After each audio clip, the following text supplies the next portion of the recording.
Hi, welcome back to FutureFast. And we have Krishna with us. And thank you, Krishna, for coming along for the second ride with us. And this conversation, we are going to dig more into what is Krishna busy with, what's GreenPepper is all about, and what are the other things he's doing, and his perspective on the startup ecosystem where Krishna is most active these days. So, getting into the conversations right away, Krishna, please introduce GreenPepper.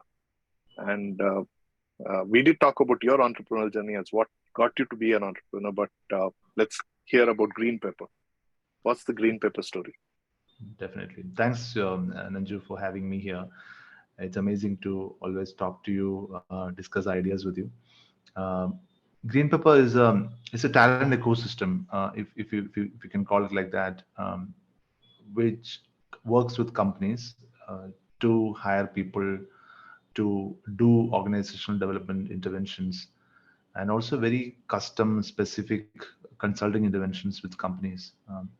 Primarily new economy companies. When we started with working with traditional companies and moved to working with the new economy companies almost in 2015, we realized that we need to make a pivot.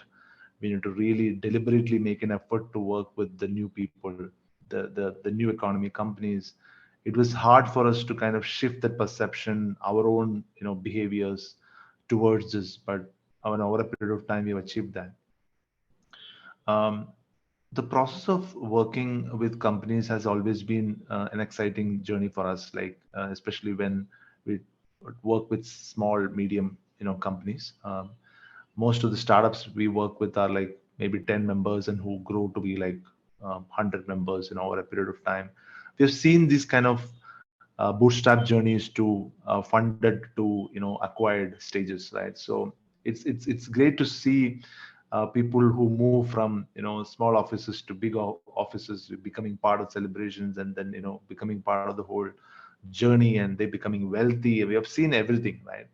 We have seen great people starting something, not achieving anything. So we have seen every aspect of the entrepreneurial journey. The reason why we feel that it's important to bet on companies who have a vision, have a team, have a clear idea of what they want to do, and the culture of building things. So we give a lot of importance to companies who value culture.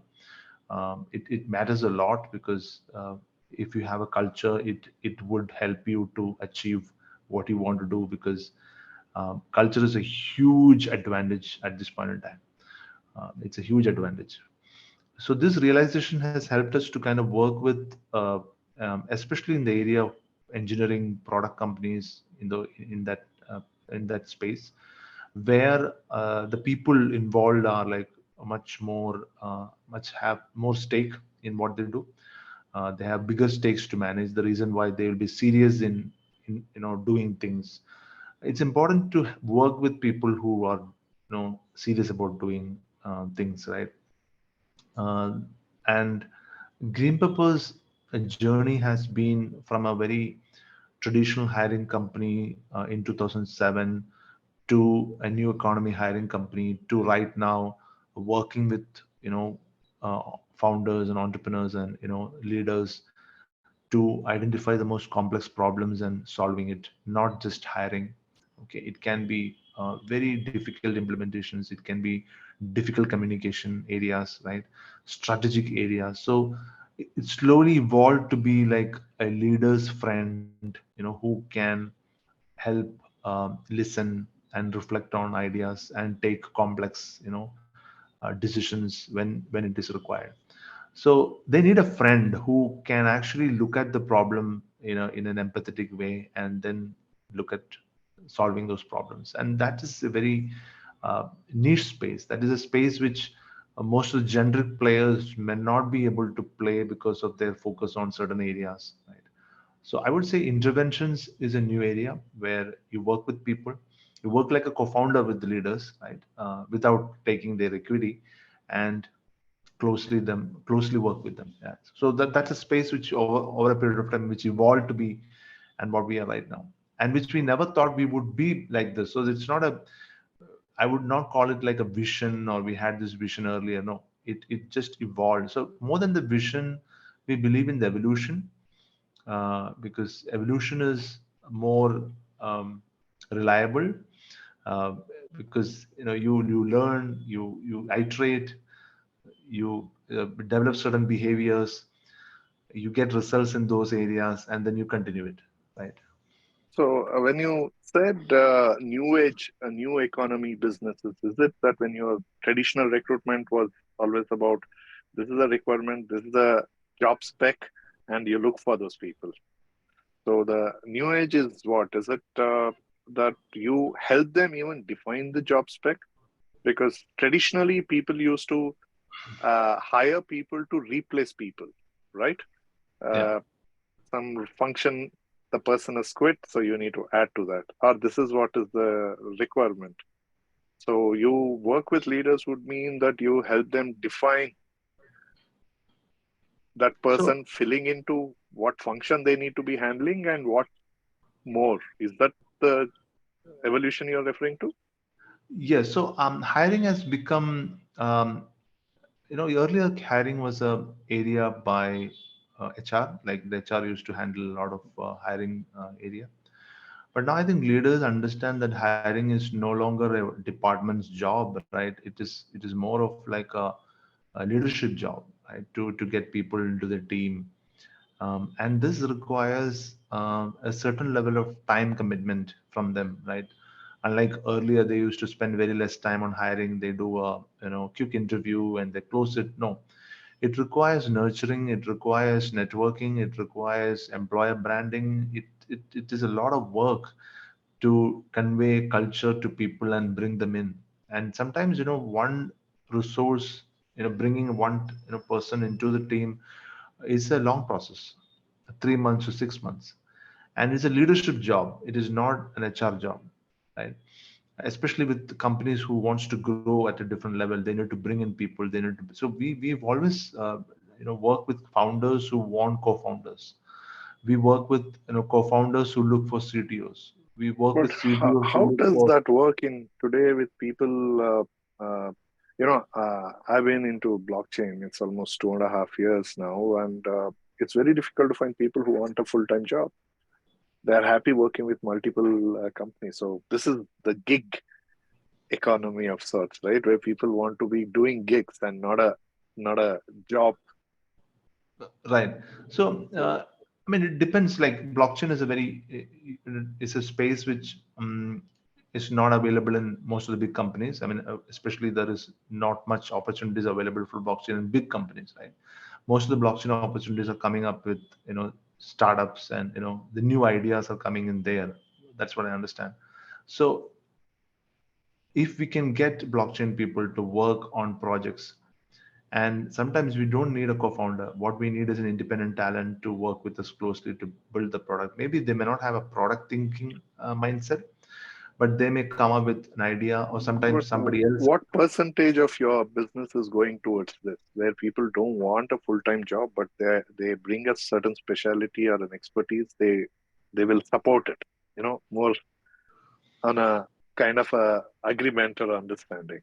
What percentage is going towards that? And Right. how open are these entrepreneurs or the businesses in engaging such people? Because earlier it was always about sign an NDA first, right? So Yeah, yeah. how is it now? So it is more about the affordability of talent, right? Because independent niche talent cannot be full-time affordable for many companies. They may need them for a project, they may need them for consulting, they may need them from insights, but putting them on a role, giving them a full-time role would be difficult for them for two reasons. One is they're expensive. Secondly, they are not available like that. Thirdly, they would need a little more quality engagement. So it is easy to work with high quality talent and on a contract level or agency level than to work with them on an employee level, because as an employee their expectations are slightly higher, right? As an employee they need more. They need better culture, they need better communication, they need to be persuaded with more things. But when you're independent, you are in a position to woo the other person, right? You have to take initiative to, get the client happy, right? So, So what there is a percentage of your business is going towards that? um, see, at the moment, we are working on a very different space. Like, we are working with employers who are looking for full-time people. Okay. Um, but again, we see a lot of independent talent emerging out of it who are very confident about what they do. So it depends on how confident they are about it, right?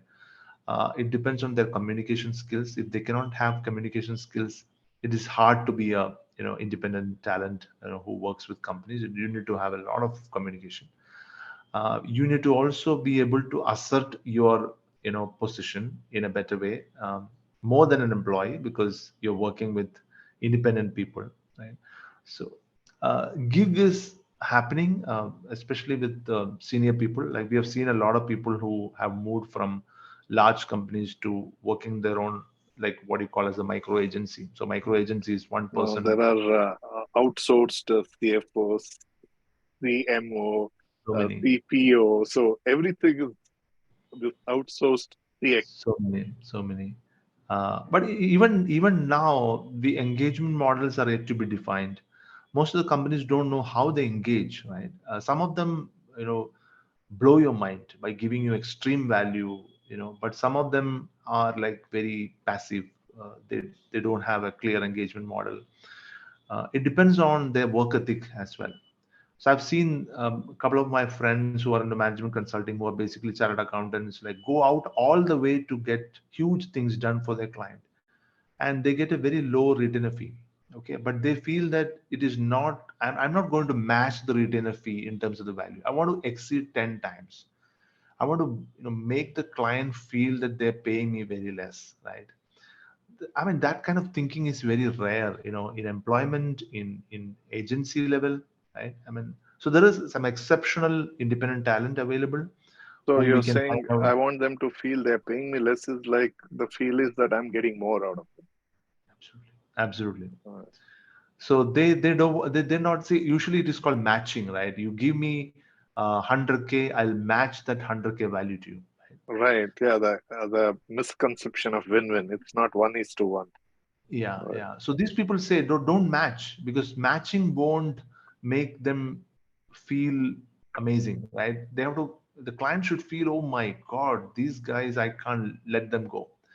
It can only happen with giving, giving more than what they give us, right? So that work ethic has changed many independent talent, and these people will ultimately become part of these companies. Some of them are offered co-founder roles, some of them are offered director roles because of this extreme value offerings, right?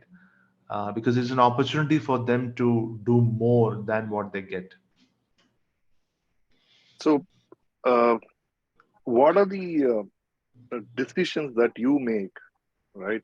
That you think are as a leader at GreenPepper that uh, have significant impact in So the one thing is business? Yeah. One thing which I always tell my team members is that we need to learn more and more. And when it comes to learning, it can be learning from real projects, action learning you call it, by doing projects which you have not done earlier. So we always have this challenge: 20% of the project should be like something which you have not done earlier. And usually people ask for case studies in B2B businesses, right? And like, bring me the case study. Have you done this before? And we go to an extent, we will tell them, we've not done this before, but we are ready to do this, and we want to do this with you, and we want to make it the first best case study, right? And some of them agree to us and say, oh, let's try it, but maybe we will not be able to pay the way other companies are paid, who are specialized in this. And this allows us to become the beginners in that kind of a project, right? We are like students, beginners, and it is very difficult on our ego to do such projects, right? Because we could have just gone back and done the projects which are comfortable with, where we are the masters, right? So pushing team members to do such projects has been my job. Like, let's do this, let's be a beginner student this project, let us be a beginner for this project, but after this we are going to intermediate, right? Or we are going to the next level of a game. We can say that we have already done this. So it is not easy to push teams to do this always, because they always would go back and say, hey, focus on the strong areas, focus on areas which you've already done, focus on areas which you already have case studies, right? So as a leader, my job is to always push them to do things which they have not done earlier, develop skills, and then combine these skills with the existing skills to bring up something new, right? So it's like the fusion. I always believe in the fusion thing. If you get this new skill, we already have a skill which you mastered over a period of time. When you combine this, there is some magic which can potentially happen. That is only where we can, build ventures, right? There is no other way to build it. So where is GreenPepper with all this fusion happening? Where is it right now? So right now we are experimenting with different projects, but we have not ventured into, like, building a startup, or that kind of a journey. We have not gone into that journey yet. Even though in 2020 we started a venture called Go Huddle, which we believe is growing, because of two reasons. One is it's into action learning.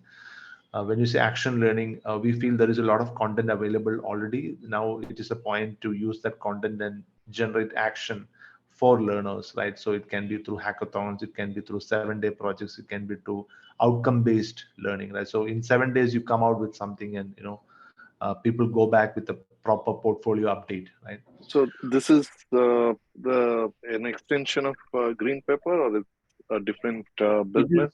it is a different business started by our own people, of So course, same team.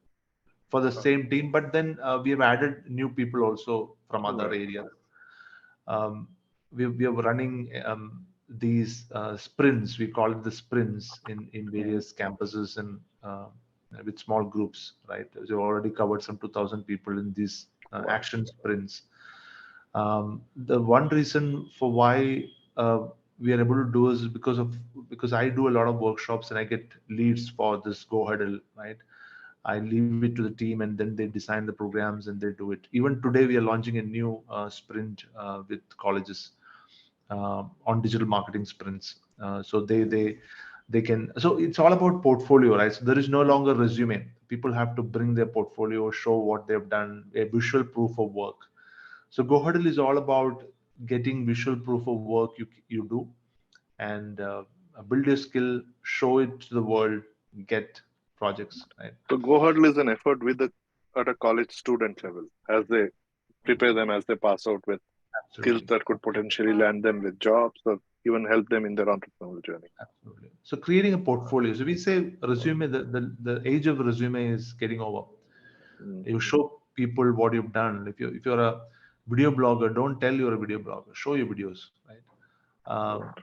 if you are a storyteller, don't say that you're a storyteller. Show your stories, right? So making it visual, right? So we are giving them clear instructions, clear methodology to tell them how to create your ideas into visual things, right?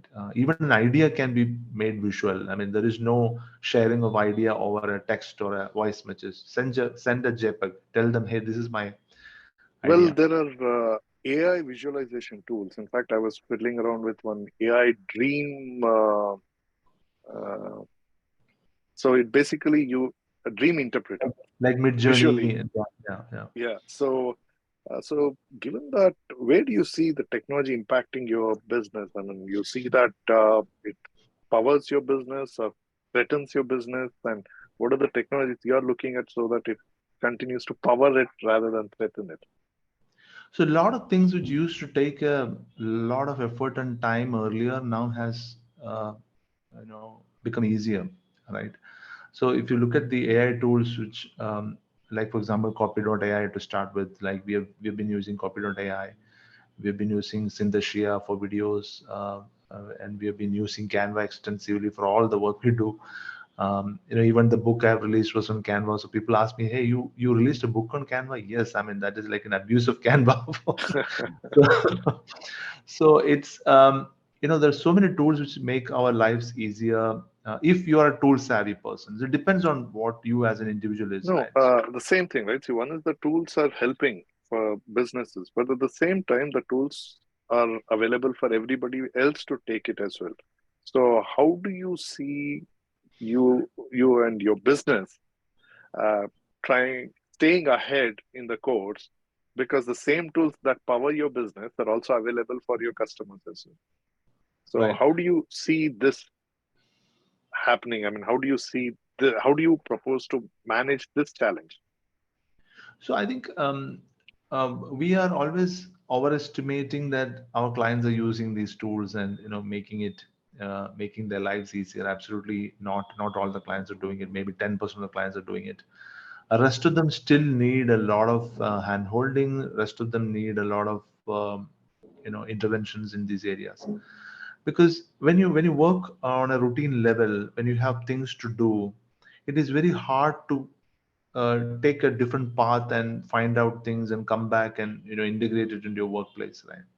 You've seen this in many places. Like there are when we go for digital transformation exercises, the CTO knows 10x than me, right?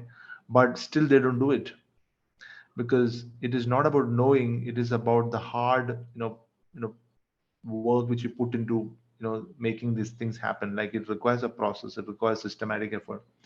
So the knowledge which most of the leaders have is actually becoming uh, not very useful at this point See, in that time. is one side of it, right? Okay, the customers also have the access, but their priorities are different, so that is where you fill in using the same tool, so it is available to them. But at the same time, this opens up an opportunity for any gig player as well, right? Who probably uses one particular tool and has championed it probably better than people. So you are using multiple tools, and it opens up that one individual champion to compete with you as well, or also a lot of new players come in because they have access to this tool, and it's about getting access to the people. So how do you try to build that wall so that you know you keep ahead of the play, you keep ahead of the potential threat coming out of it, because these tools have access has become so cheap. Yeah. So one thing which I've noticed is that when these kind of tools are available, the independent experts who are working on those tools are also making it cost effective for people like us. Right? For example, if you go to Fiverr, you would find a particular section about only for AI-based tools products, right? In Fiverr. So if you want to work with a Fiverr expert to create a AI visualization, it only costs less than 1,000 rupees at this point in time now.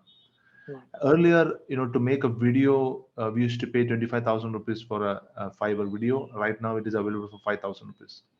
The point is, if we can leverage these people, right, and get on to create value, right? There are two things. One is the activity cost has come down, but the finding value needs to be. So we need to work on the value side of things, where we understand what the clients want and how this digital asset is going to be used in what way and what is the scale of the digital asset. But the production cost has become very, very less. For example, if you want to set up a tutorial, right, in Syndesia, 10 videos can be made for 2,000 rupees. If you have a script with you, you just have to put the script, and there is a real good avatar, human like avatar, talking in very human like voice for 5 minutes about the tutorial, which could not have been possible before, right? So script writing is a human activity, but the Synthesia video is an AI activity, right? No, but But even script writing, there are a lot of things. But of there course, are you there are still need to give the keywords, and there. you can use yes, chat GPT and all. But Yeah. integrating all these tools and then using it for what, right? You're using it for marketing. So strategically, there is an activity which you're doing, like a tutorial for your customers, right? You're setting up So 10. basically, you're saying that you're able to gather all the experience and are able to translate better value to your customers versus somebody who can use the same tool perhaps as effectively, but what comes out of it from a layered with your experience and understanding, better understanding, is the differentiator. Absolutely. And then using these people. So earlier I told you, right, the cost of production was much, much higher. And right now the cost of production has come down. doesn't mean the activity has lesser value. The activity still has more by 10x value, right? You're reaching out This is 10,000. where I think you used this earlier, that contextual relevance. Yeah. So probably uh, the layer you bring would be a contextual relevance from a person who uses the tool. To you also use the same tool, but since you add a layer of contextual relevance to it, you are able to demand a better pricing and also stay ahead. Is that So you call it like, so every activity with the leadership, we start with something called a context deep dive. Okay. So this is something which most of the consulting firms use, this technique of having a deep conversation with the client and to reach the context as fast as possible. So like, for example, the leadership is sharing this information in 2 hours with us, and we are almost in the same contextual relevance as how another leader is there, right? So example, a CTO knows as same as us, so we reach a level of contextual similarity in a matter of 2 hours through this discovery call, where we ask the specific questions, like, which will deep dive, and some of the questions are new to them, some of the questions they would not have thought about, so they think about it and they come back, and then we are on the same level, right? This parity is what actually gives them, hey, if somebody can arrive in 2 hours, right, what we gathered over a period of time, what is it, right?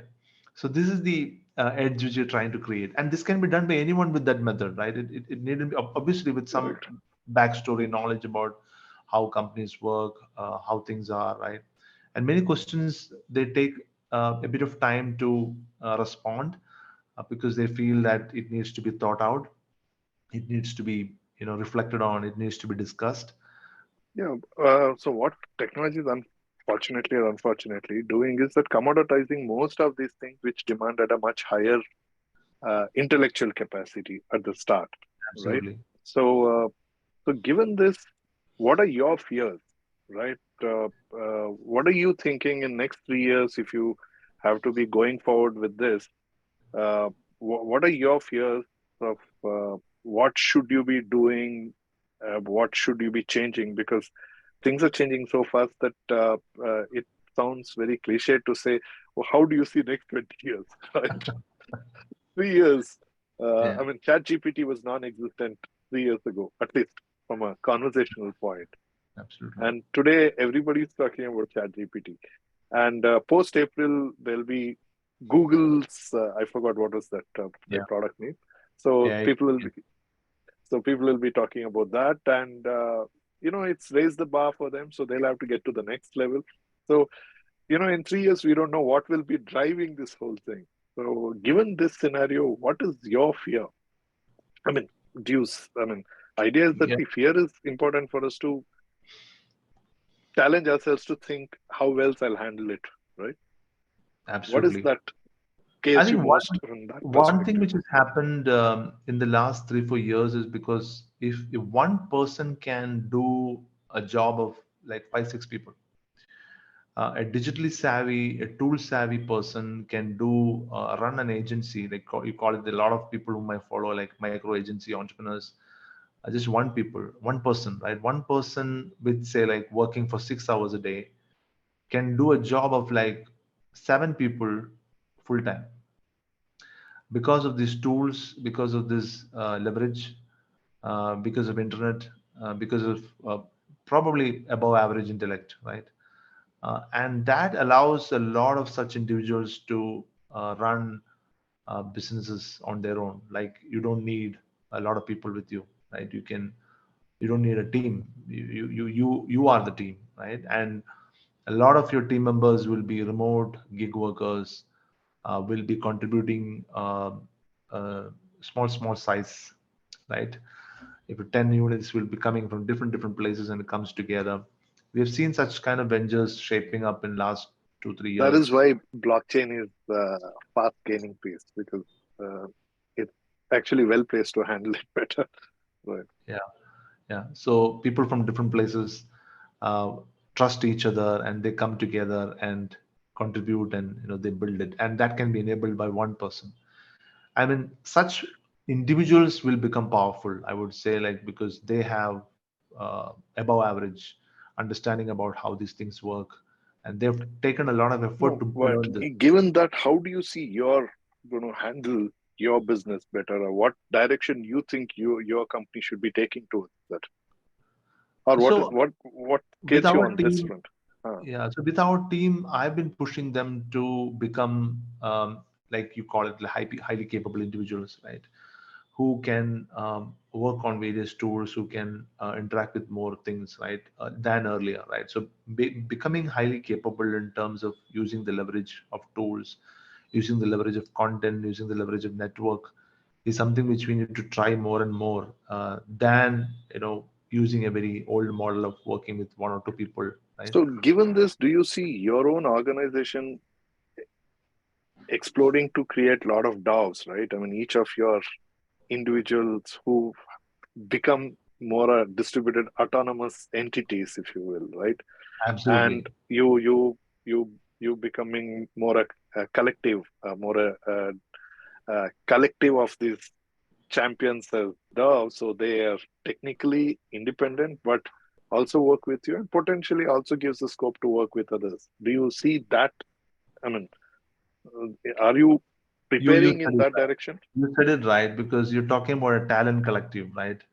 A Mm. talent collective where each individual is individually capable of doing a very specific kind of work on a high value level, and we bring them in our Yeah. platform and then Well, offering some them. people who are in the blockchain space will hold me for it because I use distributed autonomous and not decentralized autonomous.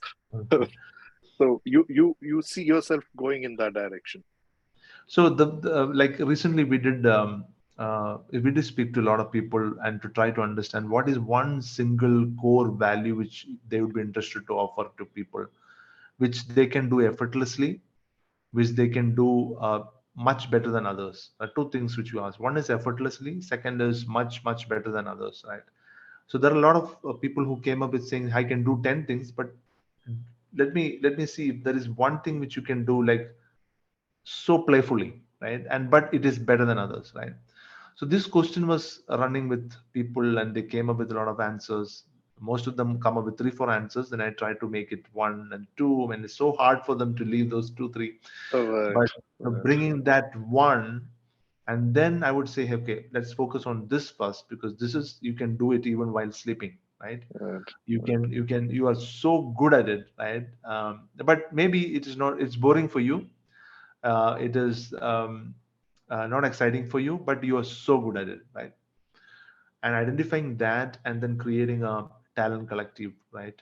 And using it for building with relationship with companies. I mean, that is one area which we were just trying to see if it can work. So Yeah, how is this same perspective helping you and when you work with what do you call it YE stack, right? Uh, yeah, yeah, so one is you work with your employees. I mean, you're trying to work with them as independent, uh, uh, uh, not just independent contributors from an old generation yeah, employee mindset, but they are also becoming some kind of a consultant or like a DAO, what we talked about, in yeah. the context of more distributed, not decentralized, because you still have some other factors that hold them together. So, how is that perspective helping you with uh,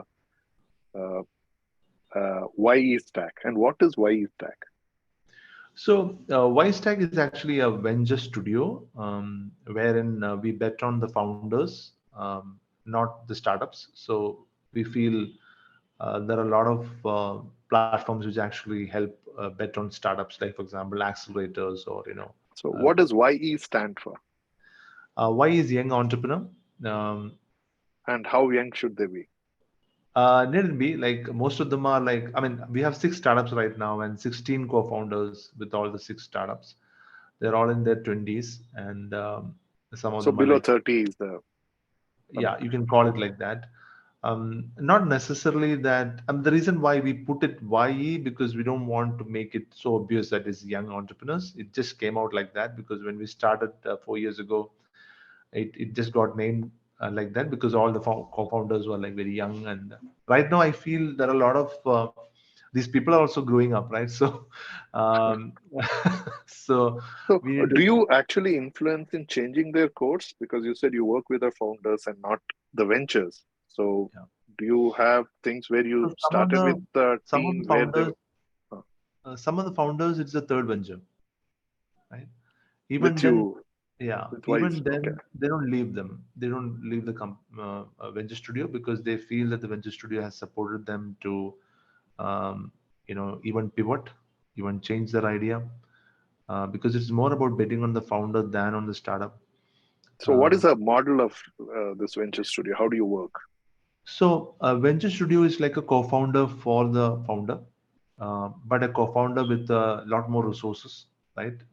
We have network of experts, mentors, advisors, who are like very very involved in the system.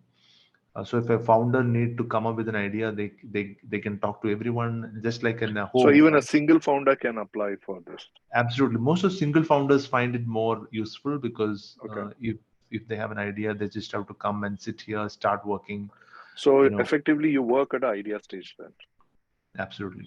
Very early stage ideas, and then trying to understand what the appetite of a founder is. Sometimes you have to tell them like maybe this is not a game for you. We have even had situations where people come and then we tell them not to do it because they don't have the entrepreneurial thing with them.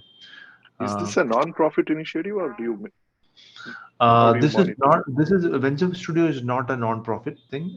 We Okay. would ultimately acquire equity from these founders, or sometimes a different revenue model of going through a cohort. There are two revenue models. One is equity. Secondly, we will have a cohort-based model where they pay a fee for taking them through the whole 1 year program, and we take that. So there is a value transfer there. So, what kind of equity do you take in the ventures So that get built? yeah, so world over, there is a model for venture studio. So 10% to 60% could be the equity. 60. 10 to 60 is so unlike the VCs, right? Okay. Venture studios have more role in terms of doing many things. So it is Hmm. even though so we are not betting on the alpha kind of founders. We are betting on the founders who are like mediocre, like who want to get into this, but they don't want to do it alone, right? It becomes a co-founder like kind of a thing. So 60%, why? Because sometimes you need to gain that to generate more Hmm. value for the company as well. Yeah.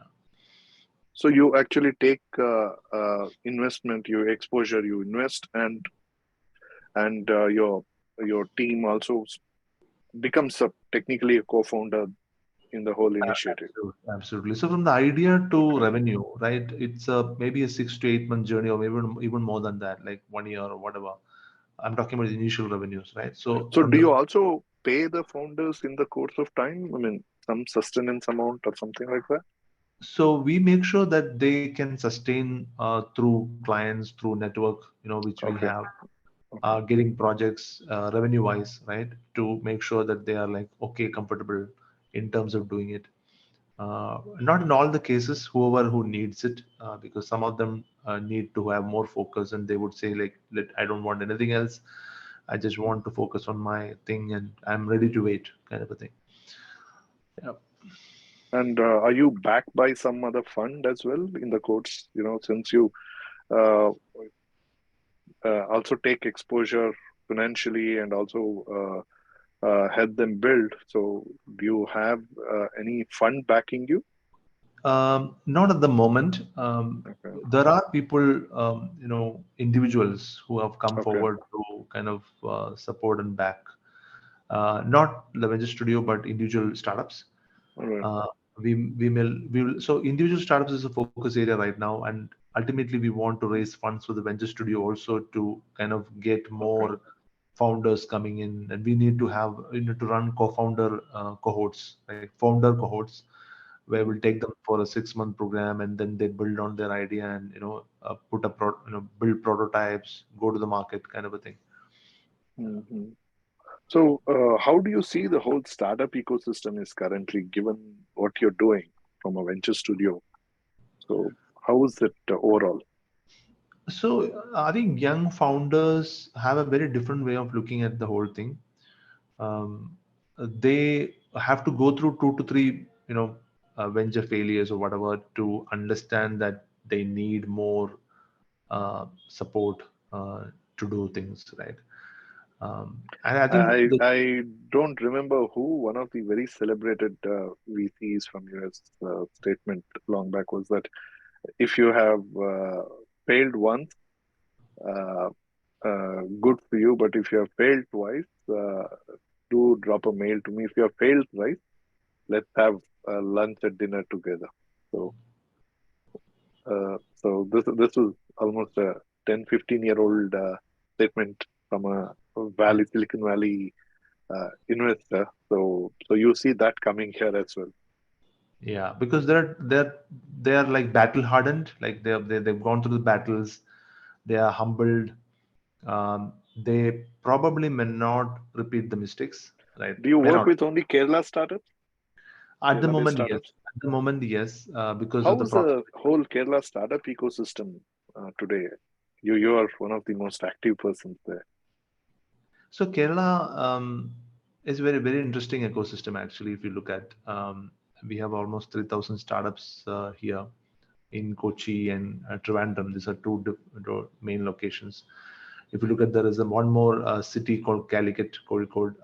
These three cities constitute to most of the startups here. Being a very tech intensive, state, like there are a lot of tech talent here. I mean, a lot of talent in Bangalore also is from Kerala, right? Especially tech people. So those people have now become uh, more aware about entrepreneurship. They want to try with products. They want to start with things, and they combine their business acumen, a founder and a tech founder, and come up with ideas. And to get support from Kerala Startup Mission, right, is also easy now because you have to apply and get them, and then you become a part of a cohort, and then you become part of an environment where a lot of founders are doing similar things. The moment get an environment where founders are working on different products, things get activated, and then they share ideas, they share whom to talk to, and there is a lot of interaction happening there. So that way, there is the ecosystem is thriving and it's growing. Like what I saw 3 years ago and right now is a huge difference. Yeah, my first interaction from an ecosystem standpoint was about 6-7 years ago. I think that was around the time we also met, right? You remember that startup Yeah. program I used to run at IIM Bangalore. That got me, some of the senior people in government in Kerala invited me to run that program in Kerala, Okay. and a lot of conversations. But one basic thing they were telling me was that, see, we don't care if they actually work out of here. We only want them to register here. Okay. So what I remember was that they should just register the company in Kerala and can go back to Bangalore and operate out of there. It is So like, they for just example, wanted the the unicorn, statistics, right? The the bank numbers, open, the Open Technology is the company which became the unicorn, right? right? They did the same. They are registered in Kerala, but their operations is in Bangalore, right? And they become a unicorn. Kerala startup. Mabel Chacos, Yeah, yeah. yeah, yeah. So you'll see a lot of interesting companies. For example, Entry App is another company which is registered Is in. it still like that? You just register here and go work out of Bangalore? No, talent. See, one of the biggest problems when you want to grow really big is that you need to get Yeah, talent. access to capital, talent, access to Talent. capital. Obviously, banks, like for example, in case of the Bank Open, what happened is most of the banks are based in big cities like Mumbai and all. So they want you to be seen in a big city, not in Kerala. I think Open Bank, they were backed by Federal Bank initially, right? That was the partner bank for them. I don't know. I thought it Uh, was Federal yeah, Bank. so they initially started with ICICI Bank, and I think Oh, now they ICICI. Okay. yeah. Okay. So interesting how it is changing. So who are the major players? One is Kerala Startup Mission. Who else is key players So, in this? apart from Kerala Startup Mission, there is something called TIE, the Indus Entrepreneurs. TIE Right. Kerala is a pretty big ecosystem. There are almost 1,500 entrepreneurs out there, and it's a huge ecosystem. They have something called Capital Cafe, where they listen to pitch decks and they fund small companies. I mean, ventures like between like 1 to 2 crores. Um, and Kerala Startup Mission again has a very active, investor ecosystem where they bring in. So there are a lot of NRIs. In Kerala we have a lot of NRIs Mm-hmm. who are looking to invest in interesting companies, to be I part of think the there was ecosystem. something called Malayali Angels as well, right? Yeah, there are Is it still some active? groups. There are some groups who always. Most of these groups are like wanting to know what young people are doing, what are they into. Maybe not necessarily with an interest to invest in it, but they want to follow like how we follow new economy companies. What are they doing? How do they things? How do we participate in this growth? Right? They're always looking how do we participate in these things, and sometimes they find interesting opportunities. So you see, access to capital has become much easier in Kerala for these startups. I would not say easier, but it is possible. But most of the founders don't really put efforts to, raise capital, because capital raising is a different game altogether, unlike marketing or product building, right? So the people who have raised capital probably are not good in product building, or people who have raised capital successfully have told me that capital raising is a skill and I don't know how to build a product, or I don't know how to build a team. So you need to bring in people who can build a product and a team when you get the money. So it's a very distinctive skills you're talking about, right? Um, so one person cannot do all these things. Right? One founder cannot raise capital, build a great product, build a great team, Correct. build a great company, right? So But if you you need. have to give a shout out to the investor and ecosystem communities, is what they could do from that aspect of supporting the startups, because you built your own startups, right? Not just one, and also you continue to work with them, with the startups from a venture builder point of view, or venture studio, and also you mentor startups otherwise. So what would you tell them, that what are the areas they should be looking at, where working towards? I think just like we learn science, we need to learn, startup as a science, like how to raise capital. You know, to be really serious about it. It's not just a random, luck-based, thing. So people believe in serendipity, luck, and choice and stuff like that. But in terms of raising a capital, we need to understand how investors look at your business, how to pitch, how many more to pitch. So there are people who pitch only one or twice, and then they feel the product, they told me to build a different product. So that's not the way to do it, right? So you need to follow like a Combinator model of curriculum to clearly get into this game, than talking to many people who don't know about it, who has not done it, to um, do this. So there is a science into it, and if they can imbibe that science, they can do it better than doing it randomly. So people are very clear on that area, makes progress. Like I've seen those kind of people also, and I've spoken to them, and they said like, this is what I do. If I want to raise capital in the next 6 months, I want to learn all about it, right? You, uh, you also want to talk about individuals who are contributing to in the startup ecosystem, some top of the mind people you think are doing some great job here.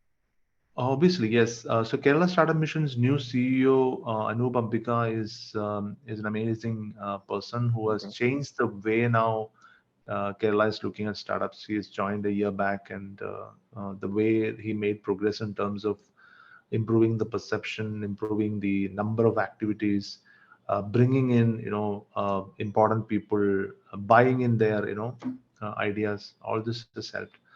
Of course, Wisetack's founder Arun Anthony is also a good guy. I mean, whom I really admire, and the way he does things, patience and consistency. So he's a very slow builder, but he builds very strongly. Um, so you see in Thai also there are a lot of people who contribute to. There is a thing called Kerala Angel Network. like a group of 20 entrepreneurs who have made it really successful, like including the large companies. CEOs have come together to create a fund, a small fund, who can it can be accessed by founders. But most of the founders find it fearful to go and ask, these big time traditional investors, because they don't. It's hard to converse, hard to vibe with them. You call it vibe with them, right? They're not. They don't come across as very approachable. Yeah, so they have a very different way of looking at things, especially since they have not had the experience of working with internet founders, right?